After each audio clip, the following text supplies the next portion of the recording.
Hello, Fight Insight fans, viewers, and listeners. I'm the Filipino podcasting machine, Princey D, and with me, as always, Timmy B. Before we start, please take a moment to follow and subscribe to us on YouTube or wherever you get your pods and leave 5-star reviews. If you'd like to support the show, check out middaysquares.com and use Fight Insight 15 to save 15% on your first order. On today's episode, we talked to a UFC bantamweight contender. Use to discuss bad reffing, preview UFC 268, and a whole lot more. Timmy, hit it!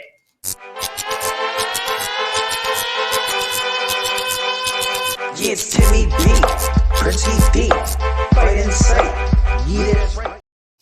All right, to introduce our guest today, I'm going to say a bit of a joke, okay? An MMA fighter, a geologist, a movie star, and a panda walk into a bar. The bartender turns around and says, "Hey, Julia." Because our guest today is all those things and more. She is the number 14 ranked bantamweight in the world with a record of 9-2, winning 5 of her last 6, and is set to face off against number 9 ranked Raquel Pennington on December 18th from Oklahoma City at her gym, the Outsiders Combat Club. Ladies and gentlemen, we're very excited to welcome to the podcast Julia, the Raging Panda Avila. Yeah. How you doing, Julia? I'm doing great. Thank you for having me on the show. Good. You have so many accolades. I was almost going to run out of space in my intro of you here. You make me sound like the modern Renaissance woman. Oh, I'm flattered. It is. Tell me more. Yeah. Julia, I have to ask you, we had lots of fan questions and we'll get to them at the end, but people wanted to know, thank you to Venom and Reebok, we don't get to see the panda adorned clothing that you used to wear, like in walkouts and your weigh-ins. But people don't know, and I couldn't figure it out. Why the Raging Panda? Where did that nickname come from? So my manager, actually, who's a good friend of mine, he actually gave me the nickname Raging Panda, but everyone has called me Panda for a long time. I just really like pandas. There's no existential meaning behind it. There's no rage within. It's just I really, really like pandas. And my manager one day goes, "Hey, you're kind of cute and cuddly, but vicious. Yeah, so you're the Raging Panda, cute and cuddly bear, but I'm still a fucking bear." Yeah. Nice. Man, Julia, I was hoping you were going to say you fought a panda or something. I don't know. There was maybe you trained with pandas when growing up. And I wear it at night, every night, just so they know. I wear its head, proudly. Nice. Now, going from pandas to another animal, a little birdie told us that you become an angry cat when you drink. What's the story there? So there's a very, very thin line of when I am happy-go-lucky, and then I'm happy-go-lucky, but then I realize that I'm also very strong. So I just start knocking things over like a cat. I don't grab. There's no grabbing. There's no primate grabbing. No thumbs. I just knock stuff over like a cat. All right. That very makes sense, Julia. I'm going to show a picture here for the next question. I want to know, this is what brought you into the hearts of many fans, I feel. This moment, I think, was very touching for people here. When you're hugging good old DC after your last win, and you got blood on his suit. My question is, did he make you dry clean his suit? He didn't. No, he was actually super nice about it. And he's like, "Don't worry about it. It's fine." All right. Because he's got that champ money. His suits are disposable. I'm almost positive. I know, right? I kind of want to be like, I'll take it and I'll sell it on eBay. Nice. On that, in that moment, right, when you were there and it was really emotional, you were talking about, having to leave your old gym and starting up your new one. And so you're there right now. You're at the Outsiders Club. Ooh, very nice. And you got to follow Julia on her Instagram because all your photos with your gym, it's growing, it's getting more popular. It looks incredible, right? You started it, I think, with 6 people, including your husband. So those were the owners, actually. So the story, if I'll just give a little brief Yeah, rundown. sure. I got kicked out of my gym. 7 of us got together as owners, and like 90% of the old gym left with us. So we had a pretty good following. We're still growing. We have a lot of like homegrown athletes as well. But yeah, here we are, and so it's 7 of us that are owners. So it's not just me. Okay. But I'm the only girl, so they like to put me in front. Oh, But it looks awesome. I mean, I love the name of it, The Outsiders. But I heard you talking somewhere else, and you were saying that you didn't want anyone to ever feel like they're an outsider, that you want to know everybody's name when they're a member of your gym and stuff like that. It looks like you have a great community. Do you have other professional fighters, or is it very panda focused? Like, what's the So diversity? we do have a lot of fighter. We just acquired a handful of fighters. Again, there's always gym issues that send people from one to another, and so we've just acquired a couple of MMA fighters. A lot, most of them are amateur, but I ran the MMA program at my old gym, and with me as the head coach, we were 8-1. Nice, For nice. pro and Emmys, most of them with finishes. So I'm a good coach. I know a thing or two. I feel like I'm on my way, hopefully, to be the female James Krause. wow. Big Nice. shoes to fill, though. Yeah, that's good. But Julia, and the name, The Outsiders, it has nothing to do with the novel, is it? So Essie Hinton actually is from Oklahoma. So Oh, the person that suggested it, one of the owners, David, he's like, it goes great. We got kicked out. We're kind of outsiders, and it goes with Oklahoma. So so would you say you guys are the greasers? yes, absolutely. Yeah, Absolutely. We actually want to do a photo shoot, but the guys don't want to do it with me. Again, they put me in front. They're like, you do the camera stuff. You do the talking. Julia, actually, just one more question. Out of all the greasers, who do you think you relate to the most? Ah. Okay, I'm definitely not Pony Boy. Okay. I had a dog named Pony Boy. He was Oh. a bull terrier. Oh, okay. Gosh, I don't know.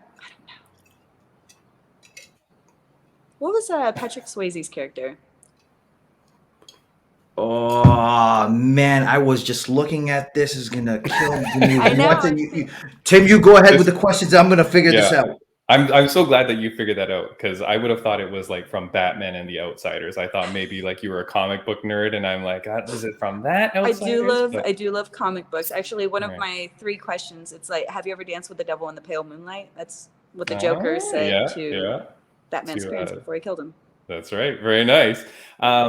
Speaking about your husband as your coach, it's awesome, right? We've seen him in your corner. We see the love, right? But when you're just before you get get checked out by the ref and stuff like that, and he's in your corner and he's there with you. So how amazing is it to have your husband as your coach? And I understand that you met him when you were a geologist. Mm-hmm. So we met at work, and actually I didn't want him to be in my corner ever. At first, I was like, okay, you're going to be in the stands. Like, I need you to be a husband. I don't need you to be a coach. I find it difficult for me to separate the two. He can separate the two. He knows when to be a coach. He knows when to be a husband. So when I'm, going through hard rounds and I'm breaking down on the side, he's like, get it together. Go. Let's get up. Let's go. And I'm like, I need you to be a husband. Let me be vulnerable. But no, he pushes me. He knows what I'm capable of, and he knows not to let me slack. But he also knows that there's a very thin line until I become that angry cat, and so I will swipe him. He's got to put his valuables way back in the bookshelf, right? Like nothing to fall. Angry crab, no grip. There you go. No grip, right? I broke my thumb on someone's face once, so that's why no grip. I'm always. Okay.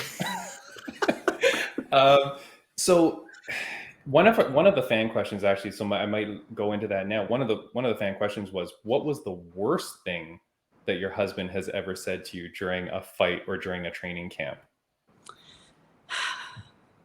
Everyone that So we have a handful of fighters, and my husband has this amazing way to really push everyone's button. And it's nothing against him. It's just the way he approaches people. It's a matter of fact, like, get up. Why are you there? Like, move, right? And I'm like, I'm fucking trying, right? So one time he told me, he's like, just get up. And it was nothing. Like, I was doing a man in the middle round, so I'm like 10 minutes in, fresh body every minute. These guys are like 180 pounds. I'm 140, soaking wet. And he's like, Julia, just get up. And I lit into him. That's all he says is, Julia, just get up. Just like that. And I was like, you don't fucking know. You're not a fighter. You've never been in here, blah, blah, blah. And then immediately after I was done, he's like, you're done? Now get up. And I was like, okay, you're right. You're right. Nice. But that's the thing, right? As a husband, he knows the buttons to push. He knows the way to kind of get you motivated, and he stays within that realm, right? Yes, absolutely. He has never raised his voice at me. I think the only time he does is when because I have a tendency of doing this, but I work out too much. I don't like resting. Yeah. So I don't see what's wrong with that. Tim, is there anything wrong with that? There's nothing wrong with that. I think that's when you're running fine. 30 miles a day and then doing like 4 workouts on top of that, and then trying to do more, like, yeah. Julia, that's called time management. Good for you. Thank you. See, this is the kind of positivity I need. That's it. Julia, I have to ask you, so on this podcast, we talked about it actually right before it happened. So I had witnessed where a father was being really harsh to a kid in the gym, and it was really bothering me. And we talked about it on the podcast, and it's like, I don't like this. And we were going in on that. And then the thing happened with Aspen Ladd, which, was a couple weeks ago now, where her husband, boyfriend / coach was in her corner, and there's videos where you can see him getting like progressively a little bit more aggressive. Misha Tate tweets, right? And that causes a whole bunch of controversy, whether it's abuse and blah, blah, blah. I wanted to get your opinion, if you don't mind, and just see where you stand on, even if not necessarily that situation, but at what point can it become a little bit too inappropriate? So there are 2 different approaches to this. You did mention the parents first, so I'm going to address that one first. So the parents and the kids, I'm the coach, right? So if there is something going on the side, like, I step in and I'm like, this is my job. You parent. Okay. That's your job. You sit on the sidelines and I will do my job. You do yours, right? Mm-hmm. I'm just as strict with the kids as I am with the parents. And if they don't like that, we can find them another gym. That being said, I am a little lenient with the children. Now, as far as coach and athletes are, that's a little different. So each athlete is very unique to how they receive information, right? But that's the important part. It's receiving information and receiving instruction. So when I'm yelling at my athlete, I might say fuck, right? Or I might be a little aggressive depending on which athlete it is, but I'm always giving instruction. I'm never going to come in and be like, what are you doing? What are you thinking? Right? Because that's not my job. My job is to instruct them, right? So I have wrestlers, and I attract wrestlers because I can be very aggressive. You'll see me in some of my some of the jiu-jitsu matches. I'll get them riled up and I'll slap them in the face. MMA fights, I'll do the same thing. I'll be like, get in there, do this, do that, stick to the game plan, right in the face. Yeah. Again, no. But it's very athlete specific, and that's a relationship between the athlete and coach, right? There's a trust there. Mm-hmm. And so I didn't watch the fight. I did see the tweets though. I don't know what he said to her, but if he was just going in there and saying, what the hell are you doing? Like, that's not a coach, right? That's criticism. I need there to be information. So that's my biggest criticism when I'm getting coaching on the sidelines, or if my husband yells, just get up. Like, tell me how to get up. Tell me where to put my hands. Like, this is, Simon says, you let me know what to do and I will do it. I'm a puppet. It's funny that you say that, Julia, because without seeing it, you've hit on a couple of the things. One was there wasn't a lot of constructive feedback. It was just a lot of what the are you doing? You know, like just a lot of that, and the tone kept raising and raising between rounds. And then the other thing is that when she was with him, she wasn't looking at him in the eye. She was like just looking off, and she wasn't um acknowledging what he was saying. Like she wasn't like nodding or saying okay, and there was no back and forth. It was just like literally just yelling like, what the f are you doing, blah blah blah, and she's just sitting there looking away. And so I don't know, it just wasn't cool to me. And I just, what about the fact about the relationship though? And I get that you can be rough with your wrestlers, but what about, does that change when you're in a romantic relationship with the person? I know No. that's not the situation for you, but does that change at all, or does that have any bearing? No, that absolutely doesn't change. Okay. If anything, I think my husband was a little bit harder on me. Again, his instruction like is to the point. It's very black and white. There's no room for emotion in it. It's do this. And Yeah. I think that's why I get it a little confused. Like I need to be vulnerable, but that's my burden to carry, not his. He's actually doing everything right as a coach, but he's the same with everyone, right? He's like, this is your instructions, this is how you do it. Yeah, I think it's very unique. I always advocate for families to train adjacent but never together, because there's always that vulnerability that people don't know how to leave behind. Yep. Yeah. Right? So when I'm coaching my athletes, I tell them from the beginning, I'm like, I'm a very demanding coach. I expect greatness from you and the greatness that you can give me for that day, but it's up to you to tell me when's your limit, right? Because I can go forever. But I tell them I know how to be a friend, and I know how to be a coach. I'm not going to be a friendly coach. I'm not there to be your friend. I'm there to be your coach. Yeah, So, and that's how you inspire the greatness out of them, right? Like, I mean, yes. you can't give them that leniency. No, I appreciate. I'm telling you, we're gonna put your Instagram handle for those who don't follow you. Of course, that's nobody, but your Instagram, even your stories are very inspirational all the time. Like it's always very inspirational. It's a lot of good positive vibes you get out of your thing, right? With you teaching the kids and just your whole group, it looks amazing. Like if I ever have to flee Canada, I'm probably going to Oklahoma City. So yes, come to Oklahoma. You have a place to stay. Yeah, and if you can just watch out, because my wife, sometimes we don't train adjacent, and she'll hit me in the stomach when I'm not looking. So I'd appreciate you helping me out, Coach Julia. Yeah, you got a block. Oh, damn it! Listen, guys, I'm just really curious how it feels like to be slapped by a no grip cat. A no grip cat. It's Yeah. very soft sometimes. So it's not that bad. You know what I mean? So suck it up. We can get going. Come on. Yeah. It's just a little tap here and there. We're good to go. I was thinking like a full. Oh no! I'm still nice about it, right? If they don't come up with a win, with that, then I don't know what. They should totally leave it entirely, right? So. Exactly, Julia. December 14th, you have your biggest 18th. challenge. Oh, December 18th. I apologize. Your biggest challenge to date. Number 9 ranked, right? Ranked above you. Raquel Pennington came off, being off for a while. She lost her ranking, so she's hungry to get that back. Here you are coming up, trying to take that spot. What can people expect when they see you fight on December 18th? Well, I am pretty active and explosive. I'm very excited about that. I know that she tends to not push the pace, but she's super durable.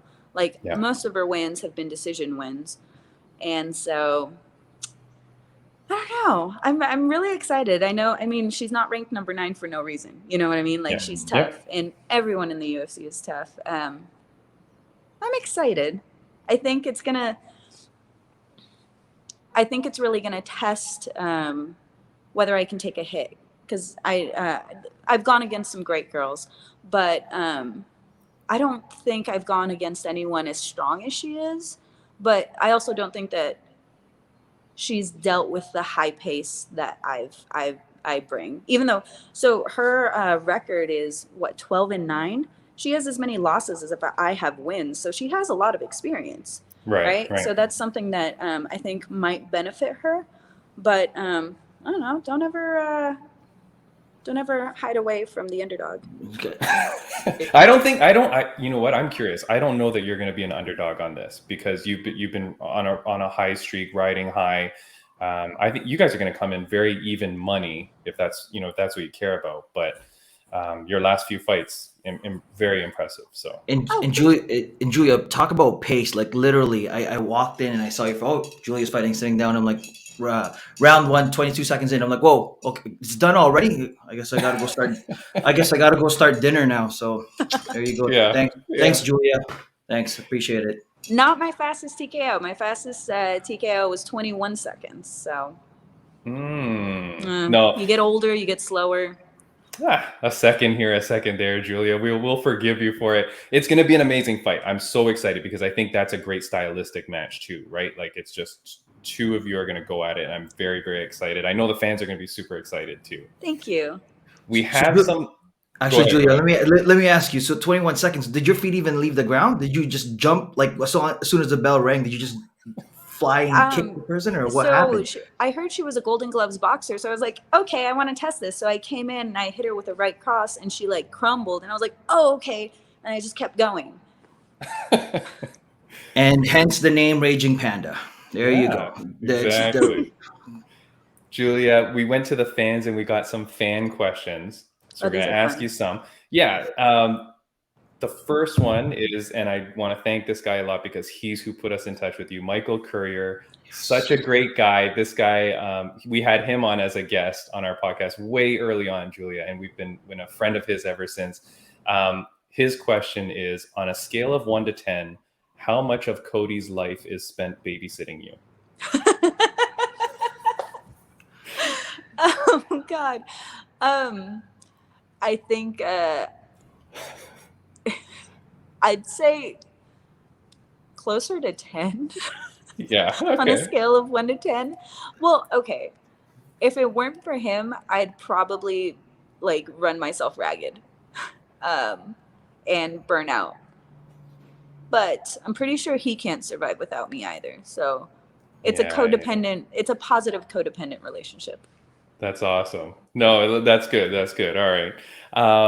MMA Social Squad asks, they are great. They ask, what is your latest I can't believe this is happening moment? Also, hi with a bunch of hearts. So they definitely Hi. love you. So what is your latest I can't believe this is happening moment? I got my black belt.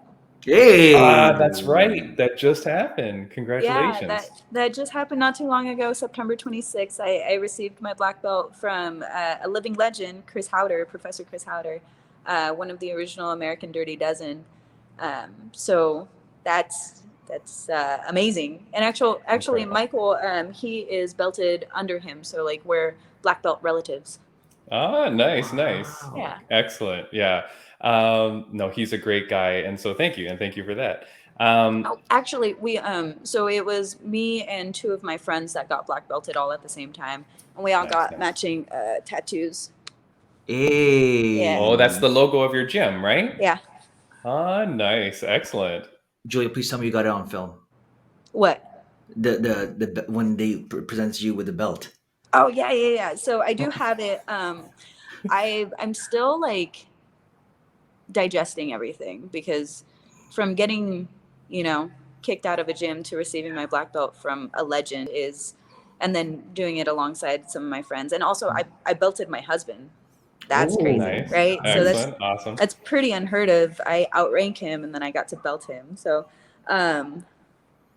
yeah, it's that was my, oh my God, this is happening. So I'm still trying to digest all of it, and I haven't really made a post. It's been what, 2 months?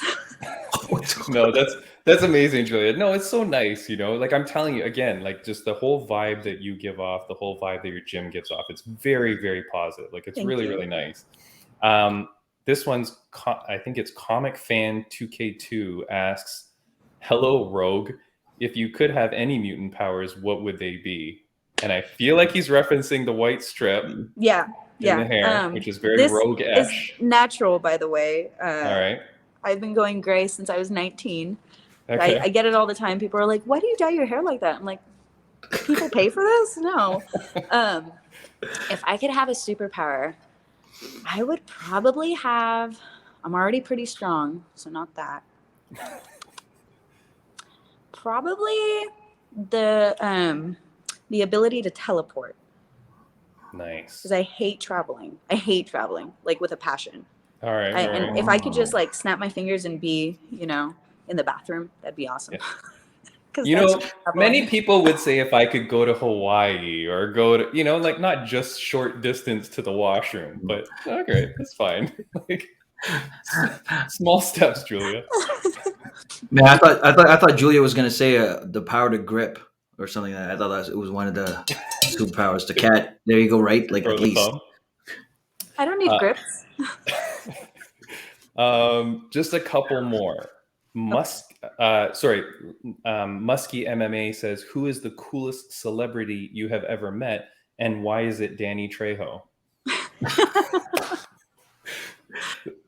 Danny Trejo was really cool. He actually told me a lot of stories about how he got in the business. So when he was in prison, he became a boxer, right, to stay in shape. And so when he got out of prison, he went to a casting call and he was an extra, and the director pulled him off to the side and said, "Hey, do you box? Do you know how to do this?" And he's like, "Oh yeah, totally."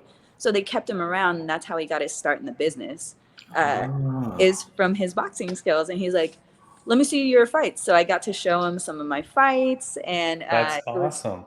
He was super impressed, and it was really cool. So I was like, "Oh my God, okay, Danny Trejo." It's like such a legend, man, that guy. I mean, he has been in everything. Is he in your movie, The Squad? No. So I was in his movie. I played a stunt double and an extra in his film. It's 13 Cemeteries. It's a horror film. And I've always wanted to be in a horror film. I love horror films. All right. Very cool. When, for those that don't know, because we're going to run out of time, but when does your movie, The Squad, come out? You're listed like high up in the credits. Yeah. So I play a supporting role. I play JC. She's kick butt, and it's so that's an action film. The Squad will be premiering in March of 2022. Nice. That's so exciting. That's really cool, man. That's awesome that you're doing that. Next question. This is from my wife, Ashley, Aaron's S2. She asks, "What murder podcast do you listen to? And did you watch Only Murders in the Building?" I did not watch Only Murders in the Building. That's a good show. Okay. It's Steve Martin and Martin Short. It's on Disney Plus, or it's on some streaming service, but it's about murder podcasts, and then they start doing their own. Awesome. Yeah. All right. So I listen to quite a couple. I listen to My Favorite Murder. I listen to And That's Why We Drink, Sword and Scale. Let's see, what else? Let's Not Meet. That's actually a true horror, or it's a stalking, like it's about stalkers and stuff. There's some other ones. In all reality, I had no clue this was even a thing until I watched that TV show. And then you posted about it right as we were watching the show. Yeah. So I listen to a lot of murder podcasts. And then, so it varies between that and like myths and legends. That's actually what it's called, Myths and Legends. All right. It's fun. All right. Last question. And Dana White has been quoted as saying that fighting is not a career, it's an opportunity. And you have your background in education and training as a geologist, and you're doing the movie stuff and all that. So how important is it for you, with all your fighters around you, that you make sure that they're diversifying and having other means of sustaining a living after their fighting is done? It's very important to me. We actually have a lot of our amateurs are in college. And so they'll talk to me and they'll say, "Hey, coach, I can't make it in. I have to catch up on grades. I have to do this. I have to do that." And I'll tell them, I'm like, I write down all of my workouts. I will have it for you, and I will open up the gym for you. We will make this accessible, right? Wow. This is a passion. This is not a career. one of our other amateur fighters, she's working to become a psychologist, and I'm like, fighters are a head case. Yes, please do that. Do that and save us all, because Lord knows I can't. I can only coach you so much. Nice. But yeah, I think it's very, very important. And people ask me all the time, they're like, oh, you're probably raking in the dough. And I'm like, fighting does not make money. Coaching doesn't make money. I'm not earning a cent from here. There's 7 of us. If we divide what we make, like, none of us get paid. We all have jobs. My career right now, I've been blessed with being in the position that I can focus on strictly fighting. But it wasn't like that for a long time. I worked 2 jobs for 10 years to get to this point. And even now, I don't have the opportunity to make us like sustainable living. I still have to do privates here and there and coach other things in order to make ends meet. So it's very, very important. And I really, really emphasize for our students to have good grades and to pursue not even a college level education, but like pursue a career. So whether they want to be a mechanic or, a manager of something, just I want them to pursue their level of greatness, to be able to provide for them, their families, and for their passions. Yeah, that's amazing, because that's something that you really bring to the table that people can look up to and see in you, right? And they can admire that, and they can aspire to be like that, because I'm telling you, that's something that I worry that people miss out on, right? Like not realizing that, hey, when this is done, I need to be able to do something else. And what is that something else going to be? Not everyone's just going to be a fitness instructor. You know what I mean? Or like they think like, oh, I'll just coach for the rest of my life. Okay, but there's only so many coaches, right? Like you need to have something else to do. So and we want to present problem solving skills. So like my husband and I have talked about, ways of enriching the children's lives, like maybe having a chess club or checkers or something that'll enrich them and make them problem solve and think outside the box. Because we do push them to do things physically, but I want them to also think about how to use their minds. So I don't know. I try to do it in some creative ways, like just memory games or whatever, because I have a horrible memory. So I try to incorporate that in the classes. But again, there's only so much that we can do right now. But we're working on it. It's all trial and error.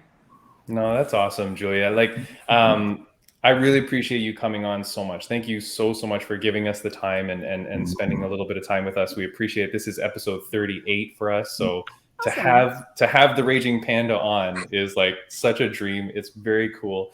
Before we let you go, is there anything that you wanted to say or shout out to anybody? Well, thank you so much for having me on the show. And I will promise you this, and it's on video. When I become champ, you guys will be the first ones that I interview with. Oh, man. Can I cry now? All right. Well, I was going to quit this podcast right after this episode, Julia, but not now. That's it. I'm going to stay on till at least that happens. Yes. Thank you, Julia. So we will keep in touch. I really, really appreciate you guys. I appreciate Panda Nation and all the love and support that everyone has given through the highs and the lows. I really, really appreciate my fans, and I don't do this for my greatness. I do this to be an inspiration to other people. So thank you all. Oh, nice. Prince, anything before we let her go? Julia, before you go, I just let you know. So the Patrick Swayze played Derry in The Greasers, okay? Because I didn't want to leave you hanging over there. And before you go, favorite scary movie, just so for the fans, do it for the fans. Favorite scary movie? Nightmare on Elm Street, or 80s one with Johnny Depp. Nice. Excellent. I just saw Freddy versus Jason, and I don't know. It didn't click for me, but the 80s one still gives me nightmares. So thank you for sharing that. Still gives me nightmares. Nice. All right, Julia. Well, thank you so much. We will keep you to that promise. So hurry up, get that win, get that title shot, get that title, and we will see you with it on this podcast. See you guys. Thank you, Julia. Take care, all Julia. the best. Take care. Bye-bye. All righty. Prince, that's pretty cool. She's going to be a champion. She's going to be on our podcast. She's so amazing, man. Her fights are amazing. Like the aggression and the way she fights people is like, love it. it's gonna happen. Big things happening for Look the fight that she had with Gina. Like that was nuts. Like literally, it was 22 Yeah. seconds in. I sat down. I was eating my popcorn. I got 2 bites in, and not even 2 bites in. I was like, okay, so I got to go make dinner now. So Yeah, nuts. I felt bad when she said, "Are do you worry about working out too much?" I'm like, "Oh my god, this is so embarrassing. Like I don't work out enough at all. Like I like that's I'm gonna blame the pandemic still, Prince. I don't care. I'm still blaming that. Dang it, COVID. All right, so we wanted to talk about a few things, guys. One thing is that our next guest for next week is going to be a young pro fighter. His name is Joseph Galaviz. And I apologize if I'm saying that name wrong. We will get it right when we have him. Joseph Galaviz. He is fighting on November 14th at Fury FC 53. Joseph the Ronin Galaviz. And he trains out of Colorado Springs Pariah MMA. So we're very excited to have him. And Prince, at that event, Fury FC, Dana White looking for a fight is going to be there. Oh, so what? I am very excited to ask him, like, what kind of added pressure does that bring to him, knowing that Dana White and, whoever he's got with him, Dean Thomas, whatever, Matt Serra, they're going to be there cage side watching that fight. Like that, this is make or break for your career. So very excited to have him on, and we will have him next week. That's the fight where you got to pull something out of your pocket. Like you got to literally just hop off of jump off of the ropes, or maybe, I don't know, flying kick, or make up a submission, anything to get Dana White's eyes. Can you imagine? You go there thinking, okay, this is just another pro fight. It's, Fury FC. Next thing you know, at the end of the night, you're going to be a UFC fighter. So crazy dreams can come true, man, for this guy, and I hope we can bring him some luck, Prince. That's it. Last weekend, Prince, we had Cinderella story came true, which we did predict. Yeah. So we had Glover Teixeira, Prince.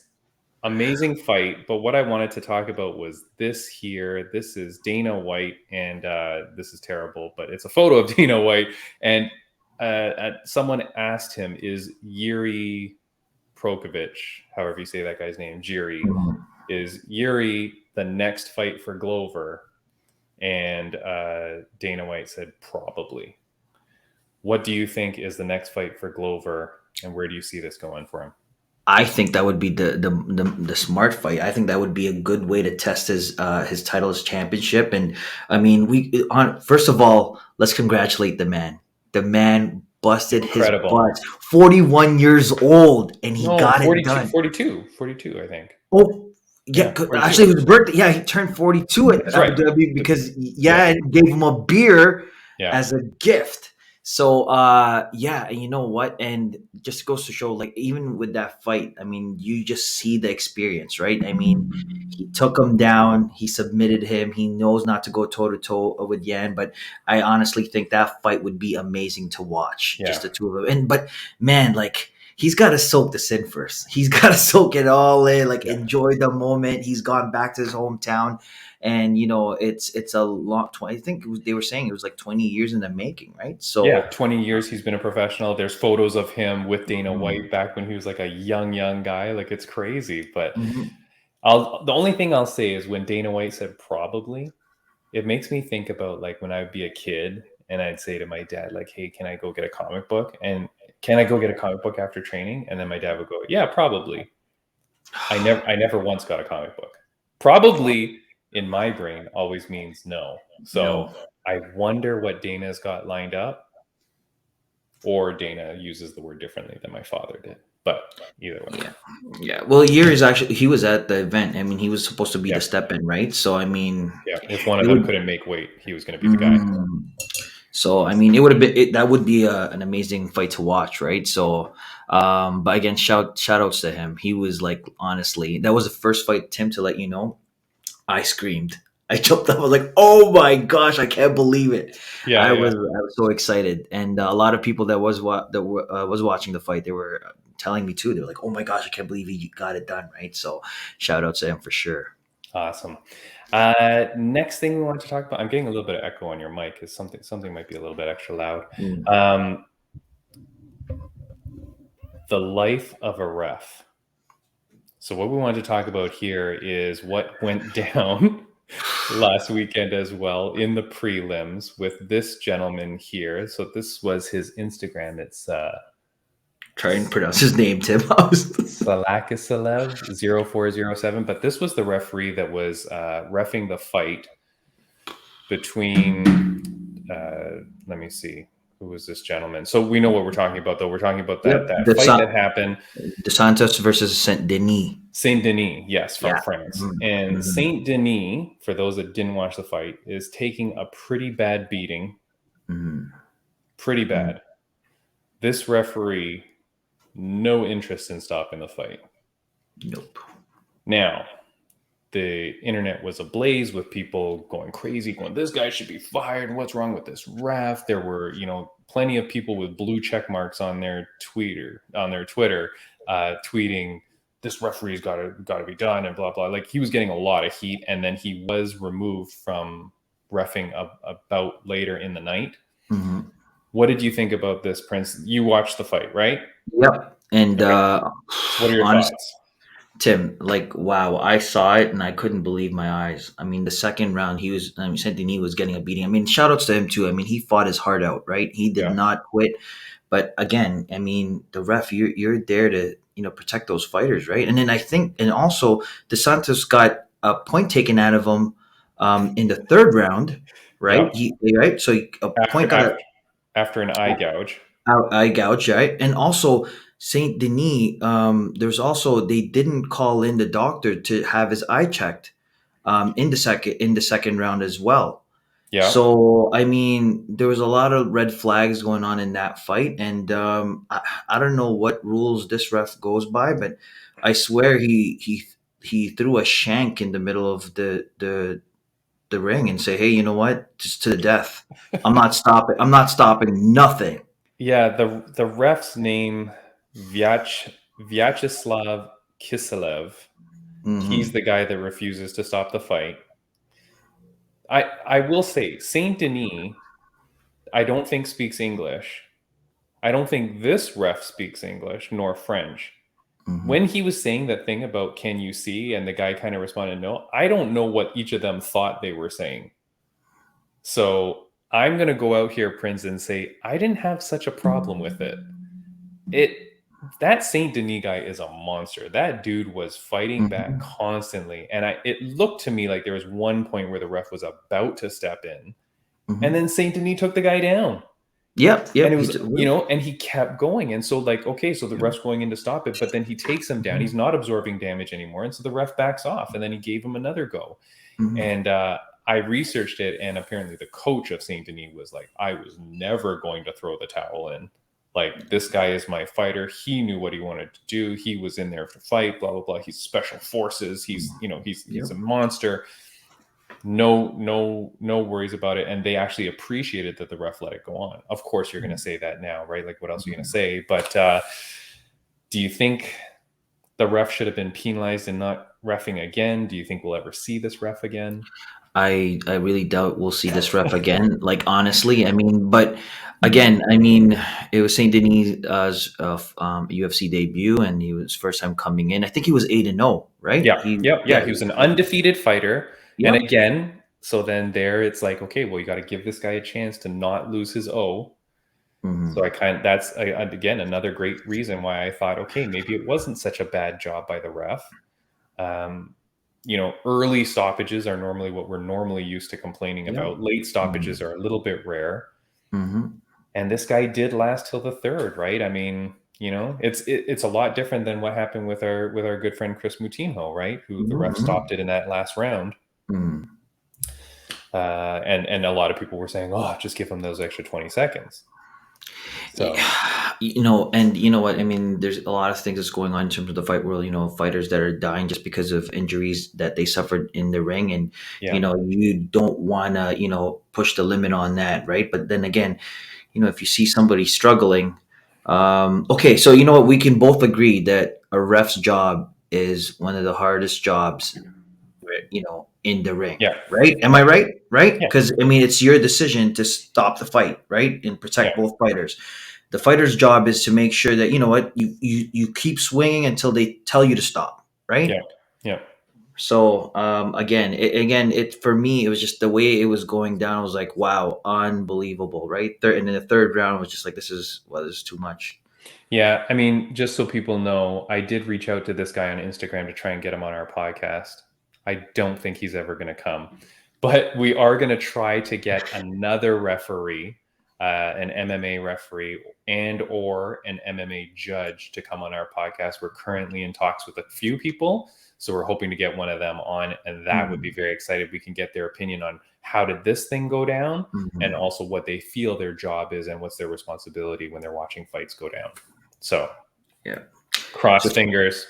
stay Probably tuned, not guys. this guy. Probably not this guy. Before we get to our last topic, which is going to be UFC 268, Prince, we're going to go down that card and we're going to make some picks. I do want to say again, thank you so much to our sponsors. So one of our sponsors is Midday Squares, like you talked about, Prince. Guys, middaysquares.com. We eat these things like every podcast. I'm telling you, these things are amazing. Go check them out. I finished mine before the podcast. Functional chocolate bars. Use code FIGHTINSIGHT15 to save 15%. Really appreciate those guys for doing that for us. When you do buy stuff, it does help support the show. And I did want to say also thank you to another one of our sponsors is Inner Strength Products. Go to innerstrengthproducts.ca. The link will be in our show notes, but innerstrengthproducts.ca. They are a Canadian-based supplier of essential powerlifting gear for both current and aspiring powerlifters. Go check their stuff out. Amazing stuff. Prince, you've bought from them before. Yeah, amazing. Like they've got Inzer belts, they've got SB wrist guards, all the top weightlifting gear. They have it. So an amazing feedback. If you do have any questions about any of the products, they are really responsive and they get back to you quickly. Yeah. All right. So Prince, here we go. UFC 268. There are way too many fights to talk about, but I'm going to put up. I'm going to put up here the poster done again by our friends at MMA Social Squad, who asked one of the questions of Julia. This is a better poster than the official one. I don't care what anyone says. It looks great. Stacked card, Prince. Yep. But we will obviously go to the top 3 fights, Yes. which are the ones that everybody really cares about, right? Mhm. So first one, Prince, that we will talk about is the non-title fight, which is Justin Gaethje versus Michael Chandler. America versus America. Both guys that adorn the flag. Yep. Heavy knockout artists on both sides. Who do you have on this one, Prince? Oh my gosh! I think that fight should be the main event. Like It could be a main event in any other day. Yeah, that's it. They should just leave it. There you go. Let those two, Justin and Michael, like dish it out. So I would pick. Okay, I'm gonna pick. I'm gonna go with Mike. Mike Chandler? I'm gonna go with Michael Chandler. All right. I just feel like both of them have a similar fighting style.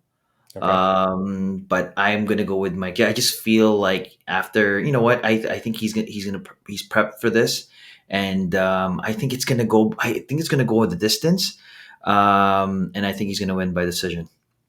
All What righty. do you think? What do you think, Timmy?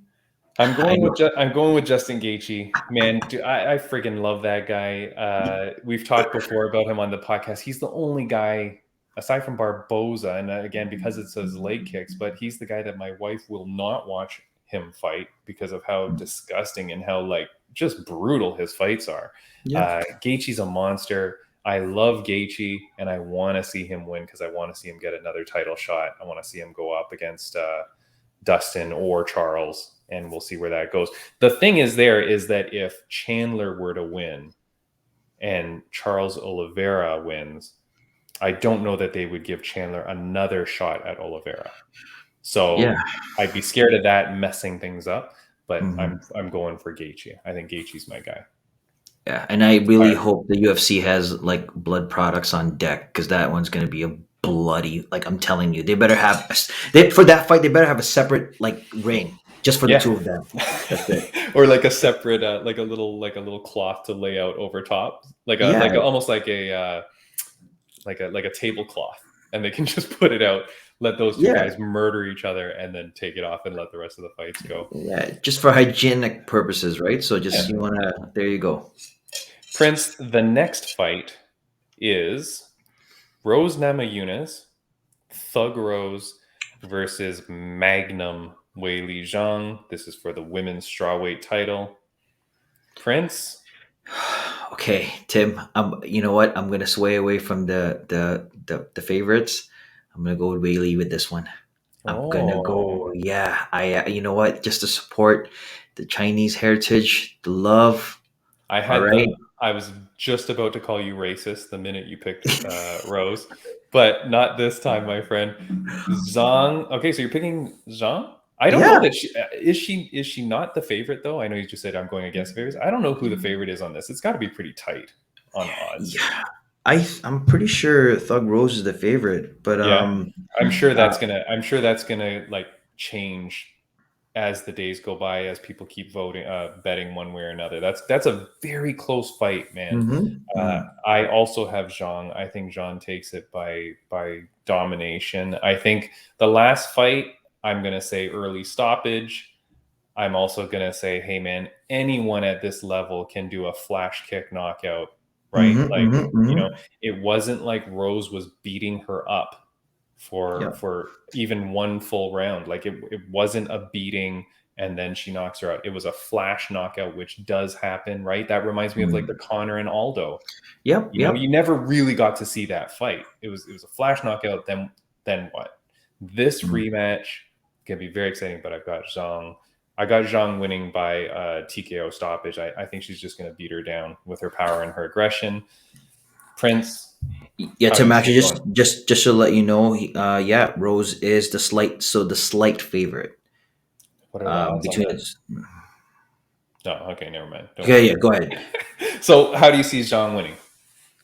You know what? I think I think it's gonna go the distance. I think this one's gonna go decision Yeah, again. I I mean that honestly would be think it that would will. be beautiful if we got 5 rounds of it. I'm not going to Yeah, complain. All right. but I think she's gonna win by decision. I mean, I think yeah, everyone's hoping for a knockout, but I honestly think all these fights are gonna end up in decision just because everyone is just so finely matched, right? If my So. $80 can get me 45 minutes, no, well, not 45, even longer. Yeah, like if it can get me 3 decision fights in those last 3 fights, I will be a happy man. So, last fight, Prince.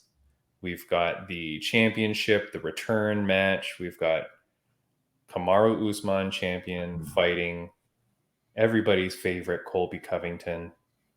Who do you have on that one? All right. Um, I am gonna go with Uzman on this one. Yeah, I I just feel he's just got the edge. I don't think anything Colby throws at him is gonna make a difference. Like I mean, I know he switched to a different gym. He's focused on more one to one. He's done well since he switched over. I honestly, but Usman, he's just a beast. The man is just terrifying, and I honestly think with this fight, I honestly think he is gonna win by Usman by decision as well. I think Will Kobe will make him run for his money. What do you think, Tim? I'm gonna go with Colby. I really like Colby. I like his whole shtick. I like how he's gotten into people, how he annoys people and all that. So I'm gonna go with Colby, but I'm also gonna throw this out there. Is it not that Rose, Gaethje, Yep, and Usman, Trevor Fitman, baby. right? Yep, They, all so three. so, and he only trains those 3, That's it. right? So here's my thing. You've got this one coach that trains these 3 super top high level fighters. And he's got all 3 fighting on the same night. I don't like that. Yeah, I don't like where his mind's got to be to give 100% focus to each of these 3 fighters. It's like if they were on 3 separate cards, would you not be giving them a different level of attention than if you've got to get all 3? I mean, man, what a stable this guy has. But But Tim, I'm throwing this I out. don't like that. I don't like it. I'm throwing this out for you. What if all three take it? If all three take it, then I will delete this podcast so that no one ever sees my stupidity. But if even one of them loses, I'm gonna say it might be that. And we've seen this, Prince. I know we've talked about this before, but we've seen where gyms go on highs together and they also go on lows together. And so yes, they're on highs now, but the minute something starts to turn, I don't know. And what if Gaethje loses the first fight badly?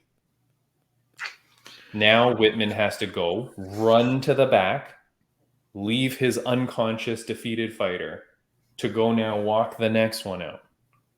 What if Rose then loses badly, which is very likely? Now he's got to run to the back, make sure Gaethje's not, too bad. Make sure Rose is okay. Now go bring out Usman. Like, I don't know. That's I can't do it. I can't do it. I see what you're getting at here. Like, if that happens, I mean, you have a domino effect of, say, your fighters are all losing, consecutively. You're going to be like, oh my, where's your mindset going to be at? Oh my gosh, Justin just got a beating. I got to go bring Rose in. Rose lost. Oh my gosh. Like, you know what I mean? And then the fighters that are about to step into the ring, they're like, holy crap, man, my teammates lost. And my coach is like, right? So what about the reverse? What about if Trevor Whitman likes Gaethje the most? Oh, I don't think that's the case, man. And he's been putting more attention on Gaethje than the other ones. Or what if when Gaethje wins, he really just cares about celebrating with my buddy Justin, and now he's got to walk these two guys out to the ring? I know that's not the case, but there's always favorites. There's always something. Like, I don't know. Like, I think having all three of your fighters on the same card, that's a weird... It's just a weird thing. I just don't know how that works out. Yeah, you know what? I mean, he's got a lot on his plate. Like, I mean, I really would like to see his fight schedule for these guys, his training schedule for these guys. That's what I mean, though. Right? That's what I mean. Like, there's only so much time in the day.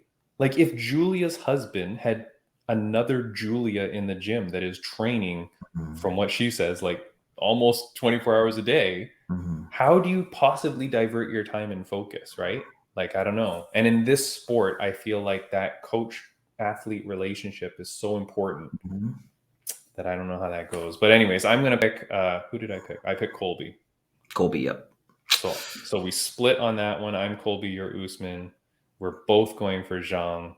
And we're split on Gaethje Chandler.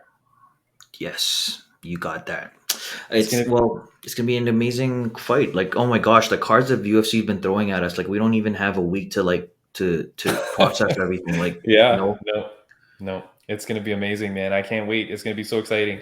That we're running down on time, Prince. Is there anything that you want to say before we go, guys? So again, you can follow us in YouTube. You can follow us on Instagram at Fight Insight Podcast. You can listen to us at Fight Insight Podcast. And and also don't forget 15% on your first order, Midday Squares. Squares, that is right. And we do have some giveaways coming up. We will get to that. But if you're interested in innerstrengthproducts.ca, as we talked about them before, and we do have some gift certificates that we're ready to give away. Message us if you're interested, though, because we might be able to do something for you even before the giveaway. Prince, it was a great time, man. I'm very excited. We're off. We're going to reconvene in an hour because we're going to go do something exciting, which we're not announcing yet. But we'll reconvene in an hour to go do that, buddy. It's a great time. I was so happy to meet Julia, man. What a cool cat. Cat. Like, yeah, literally, like, Julia, thank you. And when you do become champ, we are going to hold you to that promise. You are going to come over here and you are going to celebrate with us, and we are going to cry together. Prince, around now there's going to be videos somewhere around that you can click on. You can catch all of our other stuff. Please do. Prince, having a good time with you as always, my friend. All right, buddy. See you in a bit. All right. See you, man. Yeah.